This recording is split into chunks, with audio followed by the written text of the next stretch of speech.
इतिहास किताब विवाद ਨੂੰ ਲੈ ਕੇ ਐਕਸ਼ਨ ਦੇ ਵਿੱਚ ਆਏ ਸਿੱਖਿਆ ਮੰਤਰੀ ਪੰਜਾਬ ਸਕੂਲ ਸਿੱਖਿਆ ਬੋਰਡ ਤੋਂ 5 ਮਾਰਚ ਤੱਕ ਮੰਗੀ ਰਿਪੋਰਟ। ਕਿਤਾਬ ਨੂੰ ਲੈ ਕੇ ਕਈ ਜਥੇਬੰਦੀਆਂ ਨੇ ਜਤਾਇਆ ਵਿਰੋਧ। ਖਾਲਿਸਤਾਨ ਦੇ ਨਾਰਿਆਂ ਤੇ ਭੜਕੇ ਮਨਜਿੰਦਰ ਸਿੰਘ ਬਿੱਟਾ। ਕਿਹਾ ਦੀਪ ਸਿੱਧੂ ਦੇ ਸੰਸਕਾਰ ਮੌਕੇ ਖਾਲਿਸਤਾਨ ਦੇ ਨਾਰਿਆਂ ਦਾ ਕੀ ਮਤਲਬ। यूक्रेन संकट ते भारत सरकार भी गंभीर। दिल्ली दे विच हाई लैवल मीटिंग करनगे पीएम। भारतीयां दी सुरक्षित वापसी दा मामला। विदेश मंत्रालय दा दावा यूक्रेन दे विच अजे भी फसे हुए ने 15,000 भारतीय लोग। जंग विचाले रशिया दा वड्डा दावा। क्या बेलारूस दे विच गलबात करन दे लई यूक्रेन तैयार। गलबात दे प्रस्ताव नूं ज़ेलेंस्की ने कीता कबूल। यूक्रेन ने खारकीव तो रूसी फौज नूं भजाया। जंग दे विचाले गवर्नर ने कीता वड्डा दावा। क्या पूरे शहर ते हुण साडा कंट्रोल। यूक्रेन दे विच फसे सारे भारतीयां नूं वापस लियाउण लई भारत सरकार ने भरिया दम रखिया। मंत्री बोले सरकार दे खर्च ते सारे भारतीयां नूं लियावांगे वापस। रोमानिया तो दिल्ली लई चौथी फ्लाइट ने भी भरी उड़ान। यूक्रेन दे विच फसे भारतीयां ने न्यूज़ 18 ते सुनाई लाइव हड बीती। होस्टल दे बंकरां दे विच दहशत दे साए हेठ रहण लई मजबूर।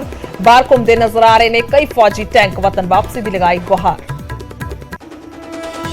फाजिलका दे विच पेकियां दे नाल मिल के पत्नी ने कीता पति दा कतल। 23 दिन बाद पुलिस ने शमशान घाट च दब्बी लाश कड्ढी। पत्नी समेत 3 मुलजम गिरफ्तार। 12 साल पुराने नंगल जिंसी मामले दे विच एक होर वड्डा खुलासा। 4-5 होर लोकां दे नां इस सामने। प्रिंसीपल तो पुछगिछ कर रही है पुलिस।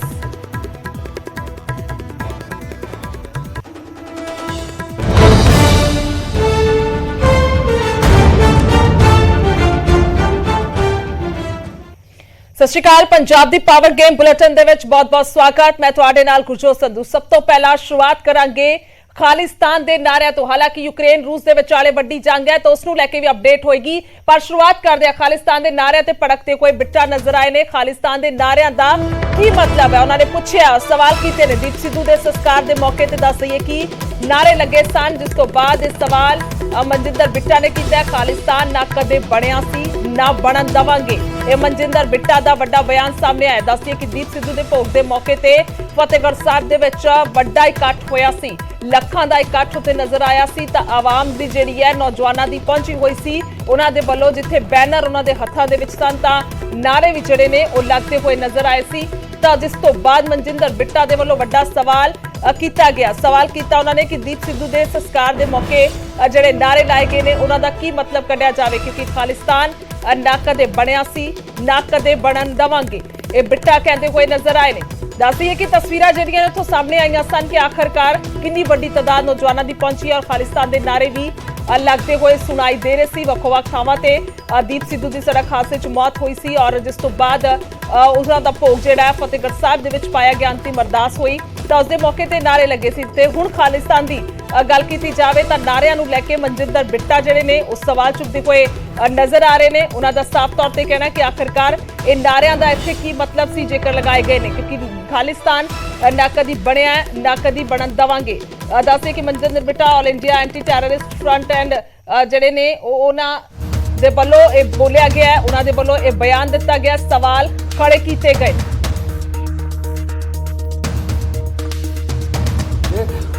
उसके भोग के ऊपर, उसके संस्कार के ऊपर क्या नारे लगे? गीता को बुलाना होगा, खालिस्तान बनाना होगा।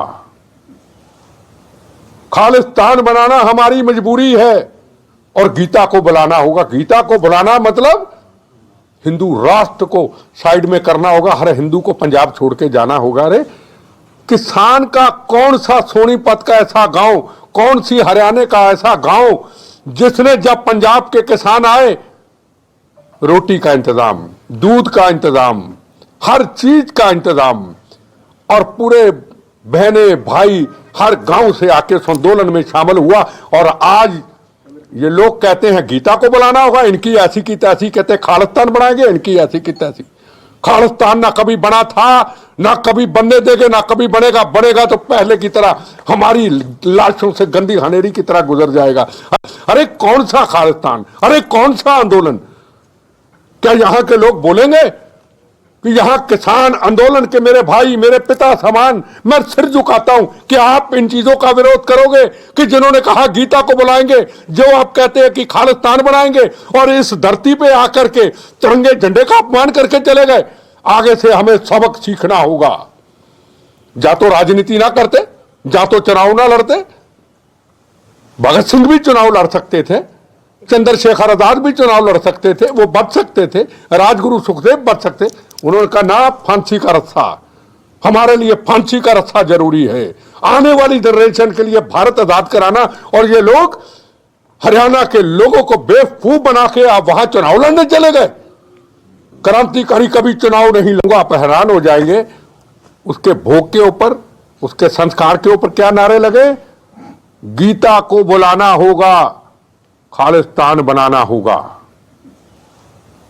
खालिस्तान बनाना हमारी मजबूरी है और गीता को बुलाना होगा। गीता को बुलाना मतलब हिंदू राष्ट्र को साइड में करना होगा, हर हिंदू को पंजाब छोड़ के जाना होगा। अरे किसान का कौन सा सोनीपत का ऐसा गांव, कौन सी हरियाणा का ऐसा गांव जिसने जब पंजाब के किसान आए, रोटी का इंतजाम, दूध का इंतजाम, हर चीज का इंतजाम, और पूरे बहने भाई हर गांव से आके उस आंदोलन में शामिल हुआ। और आज ये लोग कहते हैं गीता को बुलाना होगा, इनकी ऐसी की तैसी, कहते हैं खालिस्तान बनाएंगे, इनकी ऐसी की तैसी। खालिस्तान ना कभी बना था, ना कभी बनने देंगे, ना कभी बनेगा। बनेगा तो पहले की तरह हमारी लाशों से गंदी हनेरी की तरह गुजर जाएगा। ਸੋ ਇਹ ਬਿਆਨ ਜਿਹੜਾ ਹੈ ਮਨਜਿੰਦਰ ਬਿੱਟਾ ਦਿੰਦੇ ਹੋਏ ਨਜ਼ਰ ਆਏ ਨੇ। ਸੋਨੀਪਤ ਦੇ ਵਿੱਚ ਪਹੁੰਚੇ ਸੀ, ਜਿਸ ਤੋਂ ਬਾਅਦ ਉਹਨਾਂ ਨੇ ਇਹ ਆਪਣੀ ਗੱਲਬਾਤ ਦੇ ਵਿੱਚ ਕਿਹਾ ਤਾਂ ਵੱਡੇ ਸਵਾਲ ਵੀ ਜਿਹੜੇ ਨੇ ਉਹ ਖੜੇ ਕੀਤੇ ਨੇ। ਅੱਗੇ ਵਧਦੇ ਹਾਂ, ਗੱਲ ਕਰਾਂਗੇ ਇਤਿਹਾਸ ਦੀ ਕਿਤਾਬ ਦੀ। ਇਤਿਹਾਸ ਦੀ ਕਿਤਾਬ ਦੇ ਮਾਮਲੇ ਦੇ ਵਿੱਚ ਵੱਡੀ ਖਬਰ ਹੈ। ਸਿੱਖਿਆ ਮੰਤਰੀ ਦੇ ਵੱਲੋਂ PSEB ਤੋਂ ਰਿਪੋਰਟ ਮੰਗੀ ਗਈ ਹੈ। 5 ਮਾਰਚ ਤੱਕ ਸਿੱਖਿਆ ਮੰਤਰੀ ਨੇ ਰਿਪੋਰਟ ਮੰਗੀ ਹੈ। ਕਈ ਜਥੇਬੰਦੀਆਂ ਜਿਹੜਾ ਨੇ ਉਹ ਲਗਾਤਾਰ ਵਿਰੋਧ ਜਤਾ ਰਹੀਆਂ ਨੇ ਔਰ ਕਿਤਾਬ ਵਿਚਲੇ ਸਿੱਖ ਇਤਿਹਾਸ ਨੂੰ ਲੈ ਕੇ ਵਿਰੋਧ ਹੈ, ਕਿਉਂਕਿ ਉਸ ਦੇ ਵਿੱਚ ਜ਼ਿਕਰ ਹੈ ਸ਼੍ਰੀ ਗੁਰੂ ਨਾਨਕ ਦੇਵ ਜੀ ਦਾ, ਉਸ ਦੇ ਵਿੱਚ ਜ਼ਿਕਰ ਹੈ ਗੁਰੂ ਤੇਗ ਬਹਾਦਰ ਜੀ ਦਾ, ਤੇ ਉਸ ਦੇ ਵਿੱਚ ਜ਼ਿਕਰ ਹੈ ਬੰਦਾ ਸਿੰਘ ਬਹਾਦਰ ਦਾ। ਪਰ ਕੁੱਲ ਮਿਲਾ ਕੇ ਉਹ ਜ਼ਿਕਰ ਕੋਈ ਆਮ ਨਹੀਂ ਬਲਕਿ ਵਿਵਾਦਿਤ ਹੈ। ਜਿਸ ਤੋਂ ਬਾਅਦ ਇਹ ਮਾਮਲਾ ਜਿਹੜਾ ਭਖਿਆ ਸੀ ਔਰ ਕਿਸਾਨਾਂ ਦੇ ਵੱਲੋਂ ਵੀ ਪਹਿਲਾਂ ਧਰਨੇ ਜਿਹੜੇ ਨੇ ਉਹ ਵੱਡੇ ਪੱਧਰ ਤੇ ਲਗਾਏ ਗਏ ਸਨ। ਖਾਸ ਤੌਰ ਤੇ ਬਲਦੇਵ ਸਿਰਸਾ ਜਿਹੜੇ ਨੇ ਉਹ ਮੋਹਰੇ ਹੋਏ ਸੀ, ਭਾਰਤੀ ਕਿਸਾਨ ਯੂਨੀਅਨ ਦੇ ਪ੍ਰਧਾਨ ਨੇ। ਔਰ ਉਸ ਤੋਂ ਬਾਅਦ ਹੁਣ ਇਹ ਮਾਮਲਾ ਜਿਹੜਾ ਉਹ ਪੁਰਾਣਾ ਹੈ। ਤਾਂ ਹਾਲ ਹੀ ਦੇ ਵਿੱਚ ਵੱਡੀ ਖਬਰ ਇਹ ਹੈ ਕਿ ਸਿੱਖਿਆ ਮੰਤਰੀ ਦੇ ਵੱਲੋਂ ਇਸ ਦੇ ਵਿੱਚ ਐਕਸ਼ਨ ਲਿਆ ਗਿਆ ਔਰ PSEB ਤੋਂ ਰਿਪੋਰਟ ਮੰਗੀ ਗਈ ਹੈ। ਤਾਂ 5 ਮਾਰਚ ਤੱਕ ਉਹਨਾਂ ਨੂੰ ਰਿਪੋਰਟ ਦੇਣੀ ਹੋਏਗੀ ਔਰ ਇਸ ਤੇ ਚੱਲਦੇ ਇਹ ਵਿਰੋਧ ਲਗਾਤਾਰ ਹੋ ਰਿਹਾ ਸੀ। ਸੋ ਕਹਿ ਸਕਦੇ ਹਾਂ ਕਿ ਇਸ ਤੇ ਹੁਣ ਸਖਤੀ ਵਰਤਦੇ ਹੋਏ ਸਿੱਖਿਆ ਮੰਤਰੀ ਨਜ਼ਰ ਆਏ ਨੇ।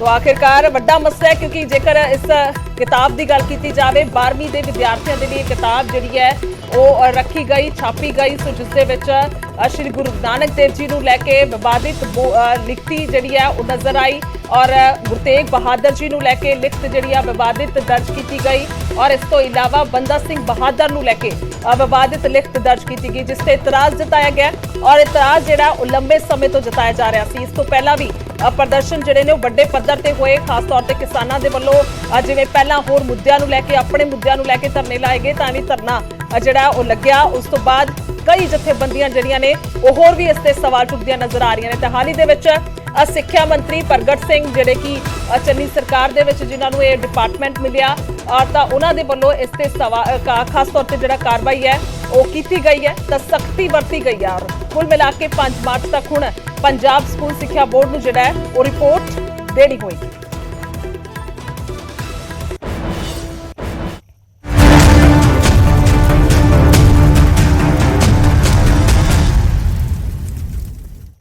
ਸੋ ਅੱਗੇ ਵਧਦੇ ਹਾਂ ਔਰ ਗੱਲ ਕਰਾਂਗੇ ਮਹਾਯੁੱਧ ਦੀ, ਕਿਉਂਕਿ ਨਜ਼ਰ ਆ ਰਹੀ ਹੈ ਤਸਵੀਰ ਪਰ ਕਿਸ ਤਰ੍ਹਾਂ ਦੇ ਨਾਲ ਮਾਮਲਾ ਜਿਹੜਾ ਹੈ ਉਹ ਠੰਡਾ ਹੋਵੇ, ਗੱਲਬਾਤ ਦੇ ਰਸਤੇ ਮਾਮਲਾ ਠੰਡਾ ਹੋਵੇ। ਇੱਕ ਮੰਗ ਜਿਹੜੀ ਹੈ ਰੱਖੀ ਗਈ ਕਿ ਗੱਲਬਾਤ ਹੋ ਸਕਦੀ ਹੈ। ਸੋ ਰੂਸ ਯੂਕਰੇਨ ਜੰਗ ਦੇ ਵਿਚਾਲੇ ਭਾਰਤੀਆਂ ਦੀ ਸੁਰੱਖਿਅਤ ਵਾਪਸੀ ਤੇ ਭਾਰਤ ਜਿਹੜਾ ਹੈ ਉਹ ਗੰਭੀਰ ਹੋਇਆ। PM ਮੋਦੀ ਜਿਹੜੇ ਨੇ ਉਹ ਹਾਈ ਲੈਵਲ ਮੀਟਿੰਗ ਕਰਨਗੇ। ਵੱਡੀ ਖਬਰ ਇਸ ਵੇਲੇ ਦੀ ਸਾਹਮਣੇ ਆ ਰਹੀ ਹੈ, ਦਿੱਲੀ ਦੇ ਵਿੱਚ ਹਾਈ ਲੈਵਲ ਮੀਟਿੰਗ ਹੋਏਗੀ ਇਸ ਮੁੱਦੇ ਨੂੰ ਲੈ ਕੇ, ਕਿਉਂਕਿ ਅੱਜ ਵੀ ਭਾਰਤ ਸਰਕਾਰ ਦੇ ਦਿੱਤੇ ਹੋਏ ਅੰਕੜੇ ਦੇ ਮੁਤਾਬਿਕ 15,000 ਲੋਕ, 15,000 ਬੱਚੇ ਜਿਹੜੇ ਨੇ ਉੱਥੇ ਫਸੇ ਹੋਏ ਨੇ, ਕਿਉਂਕਿ ਜ਼ਿਆਦਾਤਰ ਸਟੂਡੈਂਟਸ ਹੀ ਨੇ ਜਿਹੜੇ ਕਿ ਡਾਕਟਰੀ ਦੀ ਪੜ੍ਹਾਈ ਦੇ ਲਈ ਯੂਕਰੇਨ ਦੇ ਵਿੱਚ ਗਏ ਹੋਏ ਨੇ ਔਰ ਭਾਰਤੀ ਜਿਹੜੇ ਨੇ ਉਹ ਵੱਖ-ਵੱਖ ਸੂਬਿਆਂ ਤੋਂ ਨੇ, ਪੰਜਾਬ ਤੋਂ ਨੇ, ਹਿਮਾਚਲ ਤੋਂ ਨੇ, ਤਾਂ ਹੋਰ ਵੱਖ-ਵੱਖ ਸੂਬਿਆਂ ਤੋਂ ਨੇ। ਸੋ ਜਿਸ ਤੋਂ ਬਾਅਦ ਹੁਣ ਭਾਰਤ ਸਰਕਾਰ ਗੰਭੀਰ ਹੁੰਦੀ ਨਜ਼ਰ ਆ ਰਹੀ ਹੈ ਪੀਐਮ ਨਰਿੰਦਰ ਮੋਦੀ ਦੇ ਵੱਲੋਂ ਹਾਈ ਲੈਵਲ ਮੀਟਿੰਗ ਸੱਦੀ ਗਈ ਹੈ। ਦਿੱਲੀ ਦੇ ਵਿੱਚ ਹਾਈ ਲੈਵਲ ਮੀਟਿੰਗ ਹੋਏਗੀ ਔਰ ਇਸ ਮੀਟਿੰਗ ਦੇ ਵਿੱਚ ਸਿੱਧੇ ਤੌਰ ਤੇ ਕਹਿ ਸਕਦੇ ਆ ਕਿ ਪਹਿਲ ਇਸੇ ਤੇ ਹੋਏਗੀ ਕਿ ਆਖਿਰਕਾਰ ਕਿਵੇਂ ਉਹਨਾਂ ਭਾਰਤੀਆਂ ਨੂੰ, ਕਿਵੇਂ ਉਹਨਾਂ ਲੋਕਾਂ ਨੂੰ ਵਾਪਸ ਲਿਆਣਾ ਹੈ, ਕਿਉਂਕਿ ਜੇਕਰ ਹਾਲ ਹੀ ਦੀ ਸਥਿਤੀ ਦੀ ਗੱਲ ਕਰੀਏ ਤਾਂ ਬਹੁਤ ਵੱਡੀ ਤਾਦਾਦ ਜਿਹੜੀ ਹੈ ਉਹ ਰੋਮਾਨੀਆ, ਪੋਲੈਂਡ ਆ ਚੁੱਕੀ ਹੈ, यानी कि बॉर्डर ਤੇ ਪਹੁੰਚ ਚੁੱਕੀ ਹੈ। ਕੁੱਲ ਮਿਲਾ ਕੇ ਕਹਿ ਸਕਦੇ ਹਾਂ ਕਿ ਬਹੁਤ ਜ਼ਿਆਦਾ ਖਤਰੇ ਦੇ ਵਿੱਚ ਨਹੀਂ ਹੈ, ਪਰ ਉੱਥੋਂ ਵਾਪਸ ਲਿਆਣਾ ਵੀ ਬੇहद ਮੁਸ਼ਕਿਲ ਹੈ। ਇਸ ਤੋਂ ਇਲਾਵਾ ਕੁਝ ਜਿਹੜੇ ਪੇਰੈਂਟਸ ਨੇ, ਮਾਪੇ ਨੇ, ਉਹ ਇਹ ਸ਼ਿਕਾਇਤ ਕਰ ਰਹੇ ਨੇ ਕਿ ਸਾਡੇ ਬੱਚੇ ਬਹੁਤ ਹੀ ਹਾਲਾਤਾਂ 'ਚ ਖਰਾਬ ਨੇ, यानी कि ਯੂਕਰੇਨ ਦੇ ਵਿੱਚ ਹੀ ਅਜੇ ਫਸੇ ਹੋਏ ਨੇ, ਕੋਈ ਕੀਵ ਦੇ ਵਿੱਚ ਹੈ। ਸੋ ਇਸ ਤੇ ਚੱਲਦੇ ਉਹਨਾਂ ਨੂੰ ਪਹਿਲ ਦੇ ਆਧਾਰ ਤੇ ਕੱਢਣਾ ਚਾਹੀਦਾ ਤਾਂ ਕਿ ਕੋਈ ਵਾਧਾ ਘਾਟਾ ਨਾ ਹੋਵੇ।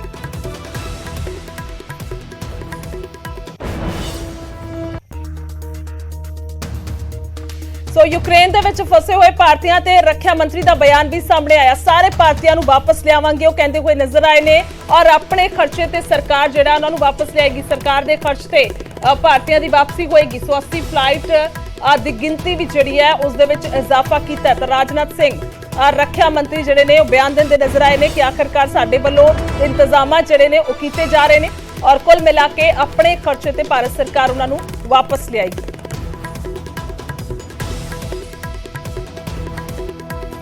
सीसीएस के बैठक में उन्होंने उसकी समीक्षा भी की और उन्होंने कहा कि नंबर ऑफ प्लेन्स यानी प्लेन्स की संख्या पड़ोसी राष्ट्रों में, क्योंकि यूक्रेन में हम लैंड नहीं कर सकते, तो जो पड़ोसी जो राष्ट्र हैं उन राष्ट्रों में एयर स्ट्रिप पर वहाँ की गवर्नमेंट की परमिशन भी लेनी पड़ती है।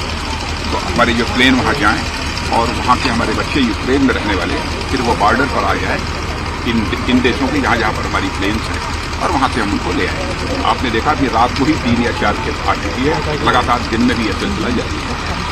हम लोग पूरी तरह से इसके लिए प्रतिबद्ध हैं कि जो हमारे वहाँ भारतीय हैं यूक्रेन में वह सब सुरक्षित सकुशल भारत लाए जाएंगे और सरकारी खर्च पर वो भारत लाए जाएंगे।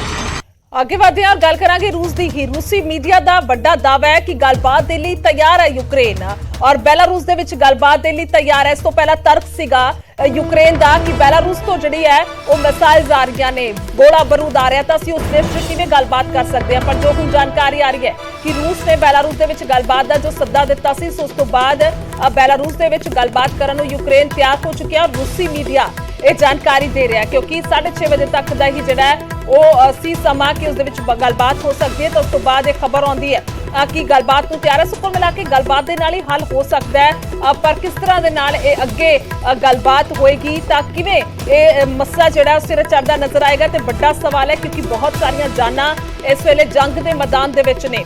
ਕਿਸ ਤਰ੍ਹਾਂ ਦੇ ਨਾਲ ਉਹ ਹਾਲਾਤ ਬਣੇ ਹੋਏ ਨੇ ਕਿ ਇੱਕ ਰਿਪੋਰਟ ਅਸੀਂ ਤੁਹਾਡੇ ਤੱਕ ਦਿਖਾ ਰਹੇ ਹਾਂ, ਪਰ ਕੁੱਲ ਮਿਲਾ ਕੇ ਵੱਡੀ ਖਬਰ ਹੁਣ ਇਹ ਆਉਂਦੀ ਹੈ ਕਿ ਆਖਰਕਾਰ ਵੱਡਾ ਦਾਅਵਾ ਜਿਹੜਾ ਹੈ ਉਹ ਕੀਤਾ ਗਿਆ ਰੂਸੀ ਮੀਡੀਆ ਦੇ ਵੱਲੋਂ। तो रूस यूक्रेन जंग के खारकीव के गवर्नर ने दावा किया है। इस विचकार एक होर बड़ी खबर है, खारकीव चो रूसी फौजां नूं भजाया गया। पूरा शहर साडे कंट्रोल दे विच है, दावा यूक्रेन करदा नजर आ रहा है क्योंकि जेकर टैंकां तोपां दी गल कीती जावे तां हालात बद तो बदतर ने और सड़कां ते नजर आ रहे ने। उत्थे मौजूद लोग भी दस रहे ने, बकायदा वीडियोज़ उत्थों निकल के आ रही ने। पर हुण जो दावा यूक्रेन करदा नजर आ रहा है कि पूरा शहर साडे कंट्रोल दे विच है, खारकीव दे विचों असीं रूसी फौजां नूं भजाया गया। जेकर थोड़ा जिहा नक्शे ते असीं समझीए तां खारकीव जिहड़ा बिल्कुल कंढे ते आ जांदा है, यानी कि पूरा यूक्रेन निकल के पूरे बॉर्डर ਤੇ ਆ ਜਾਂਦਾ ਖਾਰਕੀਵ। ਪਰ ਉੱਥੇ ਹੁਣ ਯੂਕਰੇਨ ਦਾਵਾ ਕਰ ਰਿਹਾ ਕਿ ਅਸੀਂ ਉੱਥੋਂ ਫੌਜਾਂ ਨੂੰ ਭਜਾ ਦਿੱਤਾ ਕਿਉਂਕਿ ਕੀਵ ਦੇ ਵਿੱਚ ਤਾਂ ਪਹਿਲਾਂ ਹੀ, ਰਾਜਧਾਨੀ ਦੇ ਵਿੱਚ ਤਾਂ ਪਹਿਲਾਂ ਹੀ ਯੂਕਰੇਨ ਦੀਆਂ ਫੌਜਾਂ ਜਿਹੜੀਆਂ ਨੇ ਉਹ ਵੜ ਚੁੱਕੀਆਂ ਨੇ। ਸੋ ਕੁੱਲ ਮਿਲਾ ਕੇ ਉੱਥੇ ਕਬਜ਼ਾ ਕਰਨ ਦੀ ਤਿਆਰੀ ਹੈ। ਇਸ ਦੀਆਂ ਚਰਚਾਵਾਂ ਦੇ ਵਿੱਚ ਇਹ ਖਬਰ ਆਉਂਦੀ ਹੈ। ਸੋ ਲਗਾਤਾਰ ਨਜ਼ਰ ਬਣੀ ਹੋਈ ਹੈ ਵੱਡੀਆਂ ਖਬਰਾਂ ਤੇ ਇੱਕ ਛੋਟੇ ਜਿਹੇ ਬ੍ਰੇਕ ਦੇ ਲਈ ਰੁਕਦੇ ਹਾਂ।